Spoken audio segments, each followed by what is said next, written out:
Top stories at this hour: possible new legal team for Malema, and South Korea's new frontier party holds on to power. Good afternoon. With the news at 1 o'clock, I'm Lulu Gabu. SABC News reliably understands that suspended ANC Youth League President Julius Malema and spokesperson Floyd Shivambu could acquire a new legal representative for their appeal hearing underway at the party's Luthuli House headquarters in Johannesburg.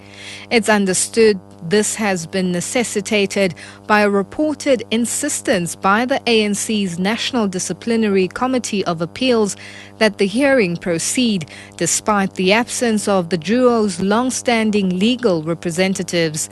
SABC senior political journalist Thulasizwe Simelane reports. Julius Malema and Floyd Shivambu entered Luthuli House earlier today without their legal representatives. SABC News understands they sought a postponement of the hearing before Cyril Ramaphosa's National Disciplinary Committee of Appeals.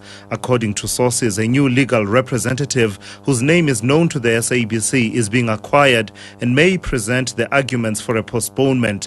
It's understood the bone of contention today has been access to parts of the record of the National Disciplinary Committee process that recommended Malema's expulsion. Thulasizwe Simelane, SABC News, Johannesburg. The Secretary General of the Swaziland National Association of Teachers has been released. Muzi Mhlanga was arrested earlier today as security forces clamped down on political activists and ensured that the mass march, which should have been underway by now, does not take off. There's a large police contingent in the capital Mbabane, and roadblocks have been mounted on all routes leading to Mbabane.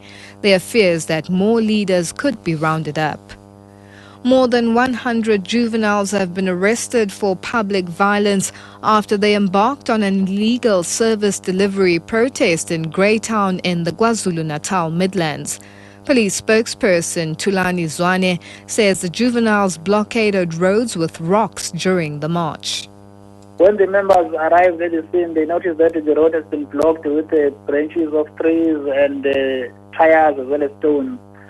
About 130 people were arrested for public violence and they were detained in Greytown police station.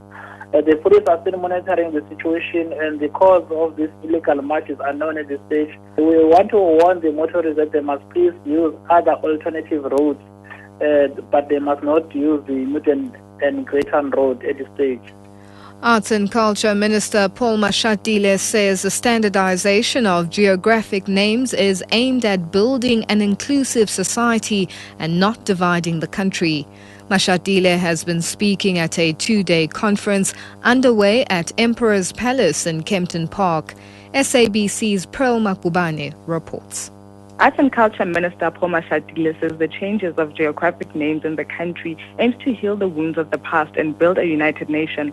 Mashatile says the process is not an attempt to obliterate the history of any section of any society, and rather it is a process that seeks to contribute towards an inclusive nation. Pearl Makubane, SABC News, Emperor's Palace.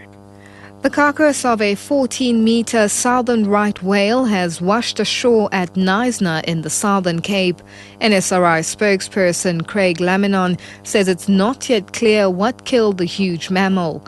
Laminon says attempts are being made to remove the carcass from the rocks. The whale carcass was originally found floating 5 nautical miles offshore of the Knysna Heads yesterday morning, gradually drifted ashore during the day, and eventually ran aground onto rocks at Piffles Bay near Knysna. The NSRI will assist the Department of Environment, Oceans and Coasts to try to remove the carcass from the seaward side. And finally, further afield, with most of the votes counted after South Korea's parliamentary elections, it's become clear that the government's New Frontier Party has held on to control of parliament, but with average majority. Political analysts say the results of the elections will bolster the presidential ambitions of the party's leader Park Geun-hye, the daughter of a strong-arm ruler who was assassinated.